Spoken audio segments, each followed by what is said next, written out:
Good morning students, today is your EVS class. Now today we are going to start chapter 17. The name of the chapter 17 is Sun and Moon. Okay, Sun मतलब होता है सूर्य and Moon means होता है चंद्रमा, चांद. ठीक है, इसको चांद भी कहते हैं, चंद्रमा भी कहते हैं और सन को सूर्य भी कहते हैं, हम सूरज भी कहते हैं. तो इन दोनों के बारे में इस चैप्टर में हम रीड करेंगे. फर्स्ट टॉपिक है आपका सन. सन के बारे में पढ़ेंगे हम सबसे पहले. ये सन की पिक्चर है. ठीक है, सन सबने देखा होगा, रोज़ सुबह उगता है. The sun is very big. जो सूर्य है वो बहुत ही बड़ा है. It is a huge ball of hot and burning gases. Huge मतलब होता है बहुत बड़ा. वेरी वेरी बिग जो चीज़ होती है उसको ह्यूज कहा जाता है. तो ये एक बहुत बड़ी बॉल की तरह होती है जो कि बहुत गर्म है. और बर्निंग गैसेस मतलब जो जलने वाली गैसेस होती है उसकी तरह ये होता है और हमको बहुत गर्म और एकदम बर्निंग गैसेस की तरह दिखाई देता है. It gives us heat and light. यह हमको गर्मी देता है और साथ में रोशनी भी देता है. ठीक है, सूर्य से हमको क्या क्या मिलती है? लाइट मिलती है और हीट मिलती है. It makes the day warm and bright. ठीक है, ये दिन को कैसा बनाता है? गर्म और चमकदार. जिस दिन सूर्य नहीं होता है उस दिन धूप नहीं होती है और मौसम भी क्या होता है फिर? ठंडा होता है और इतनी लाइट भी नहीं होती है. तो ये दिन को क्या बनाता है? Warm and bright. Sunlight helps the plants to grow. जो सनलाइट है, सूर्य की जो लाइट है, सूर्य की जो रोशनी है, उससे पौधे भी क्या होते हैं? बड़े होते हैं. पौधों को बड़े होने में मदद मिलती है, ग्रो करने में. Sunlight helps the fruit on the tree to ripen. Ripen मतलब होता है पूरी तरह से पकना. ठीक है, सनलाइट में ही जो फ्रूट्स है, फल है, वह पेड़ पर क्या होते हैं? पकते हैं. The heat of the sun dries wet clothes. जो सूर्य की गर्मी होती है उसी से हमारे जो गीले कपड़े हैं वो क्या होते हैं? ड्राई होते हैं, सूखते हैं. तो इस तरह से जो सूर्य है वो हमारे लिए बहुत ही क्या है? इम्पॉर्टेंट है. After the sunset. सनसेट मतलब सूर्य का डूबना. ठीक है, और सनराइज मतलब होता है सूर्य का उगना. तो यहाँ पर क्या बोला है? आफ्टर द सनसेट, सूर्य डूबने के बाद, सूर्य अस्त होने के बाद, द लाइट फेड्स अवे. जो लाइट होता है, उसकी रोशनी होती है, वो क्या हो जाती है? दिन की रोशनी कम होती जाती है, मद्दी होती जाती है. And it becomes dark. और फिर धीरे धीरे क्या हो जाता है? अंधेरा हो जाता है. It is then that we can see the moon and the stars in the sky. ऐसा क्यों होता है? ताकि हम आसमान में चांद और तारों को देख सकें. क्योंकि जब तक सूर्य होता है, जब तक हमको उसकी रोशनी में चंद्रमा और तारे नहीं दिखाई देते.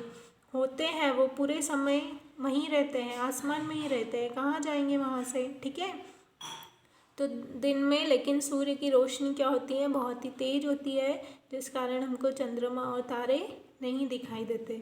और जब रात होती है, जब सूर्य अस्त होता है, उसकी लाइट कम होती जाती है और फिर जब अंधेरा होता है तो हम चांद और तारों को आसमान में देख सकते हैं. Now come on next page. Next page पे आपको बहुत अच्छी एक्सरसाइज दी है जो आपको कंप्लीट करना है. Circle and colour only the things you see in the sky during day. ठीक है, आपको यहाँ पर 1 2 3 4 पिक्चर्स दी हुई है. उसमें आपको सिर्फ उन चीज़ों के नेम पर सर्कल करना है जो आपको दिन में दिखाई देती है और उसी में आपको कलर भी करना है. जो दिन में नहीं दिखाई देती है उसको आपको कलर नहीं करना है और उसको आपको सर्कल भी नहीं करना है. Now your next topic is moon. Moon मतलब चंद्रमा. अब चंद्रमा के बारे में पढ़ेंगे. The moon shines at night. जो चांद होता है वह कब चमकता है? रात में चमकता है. ठीक है, यहाँ पर देखो मून की पिक्चर दी हुई है, बाकी चारों तरफ क्या है? अंधेरा है और चंद्रमा चमक रहा है. It is the nearest neighbour of the earth and is smaller than our earth. ठीक है, यह पृथ्वी का सबसे पास का पड़ोसी है. जो चंद्रमा है वो पृथ्वी से बहुत क्या है? पास है. एंड हमारी पृथ्वी से यह बहुत ही छोटा है. Is smaller. स्मॉलर मतलब छोटा. देन आर अर्थ. हमारी पृथ्वी से जो चंद्रमा है वो क्या है? छोटा है. The full moon looks like a big shining ball in the sky, ठीक है। जब पूरा चंद्रमा होता है आसमान में तो वह एक बिग चमकती हुई बॉल की तरह दिखाई देता है। It has no light of its own, इसकी अपनी खुद की कोई लाइट नहीं होती है। It shines when sunlight falls on it, यह जब भी चमकता है जब सूर्य की रोशनी इसके ऊपर गिरती है, ठीक है। सूर्य की रोशनी चंद्रमा पर गिरती है और फिर उसी से वह क्या होता है, चमकता है। It has rocks and mountains on it, चंद्रमा पर कुछ चट्टानें और पहाड़ पाए गए हैं। इस मतलब चंद्रमा पर जब खोज हुई थी तो उसमें पता चला है कि चंद्रमा पर चट्टानें हैं और कुछ पहाड़ भी है।